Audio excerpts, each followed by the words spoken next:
દર ચોમાસે મહાનગરપાલિકા દ્વારા પ્રી મોન્સૂન કામગીરીના દાવા કરવામાં આવે છે અને તેમાં આવી જર્જરિત ઇમારતોને તોડી પાડવામાં આવતી હોવાનું પણ મહાનગરપાલિકા દાવો ઠોકતી હોય છે। ગત બુધવારે પણ અલગ અલગ વિસ્તારોમાં જે જર્જરિત ઇમારતો તોડી પાડી હોવાના મહાનગરપાલિકાના દાવા વચ્ચે આજે શહેરના નવા ડેલા રોડ પર આવેલી દુકાનનો છજ્જાનો ભાગ તૂટી પડ્યો હતો અને નીચે પાર્ક કરેલી રિક્ષા અને કાર પર પડ્યો હતો। સદનસીબે આ બનાવમાં કોઈ જાનહાનિ થઈ ન હતી, પરંતુ જો આ સ્થળ પર કોઈ વ્યક્તિ હાજર હોત અને તેની સાથે દુર્ઘટના બની હોત તો તેના માટે કોણ જવાબદાર બને તે એક સવાલ ઊભો થયો છે।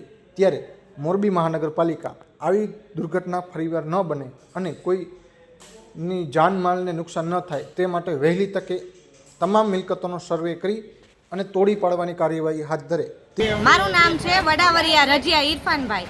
આ જે અત્યારે તોડભાંગ થઈ છે ને એના સામે જ મારું ઘર છે અને જો અત્યારે અમારી ગાડીની તો ભૂકા ભાજી બોલાઈ ગઈ છે।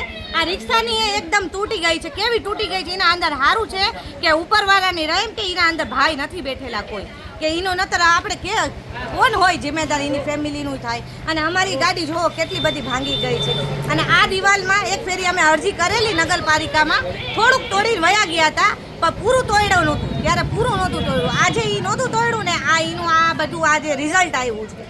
આ બધું રિઝલ્ટ છે એના લીધે આજે અમારે કેટલી નુકસાની થઈ ગઈ। હવે આ જેની જો કોઈનું બી હોય ને શોપિંગ, એના ઉપર મહાપાલિકાને રિક્વેસ્ટ છે કે ખાસ કરીને એના અંદર અરજી કરે અને આ બધું જે તોડભાંગની ભુગતાન છે એ કરાવડાવે અને આ જેટલું હજી તૂટે એવું છે ને એ પ્લીઝ મહાપાલિકાને રિક્વેસ્ટ છે કે આ જેટલું તૂટે એવું છે બધું તોડાવી નાખે। કેમ કે અમે નાના નાના બચ્ચાવાળા રહ્યા, અમારે આખો દિવસ બાઇક પાર્ક કરવી હોય, અમારે ગાડીઓ ઊભી રાખવી હોય, કોઈના ઉપર પડે તો આપણે શું કરી લઈએ? કાંઈ ન કરી શકીએ। અમારું કોઈ પણ મરી ગયું હોય વ્યક્તિ પાછું આવશે તો ભવિષ્યમાં આ પાછું રિપીટ ન થાય એના માટે રિક્વેસ્ટ છે કે આ બધું રહ્યું ને એ ખાસ ચોક્કસ કરીને આ બધું સ્ટ્રિક્ટ કાર્યવાહી કરે અને આ બધું રહ્યું એ તોડાવી નાખે જેટલું પડે એવું છે। નીચેનો બી એરિયો ને ઉપરનો એરિયો આખો પડે એવો જ છે।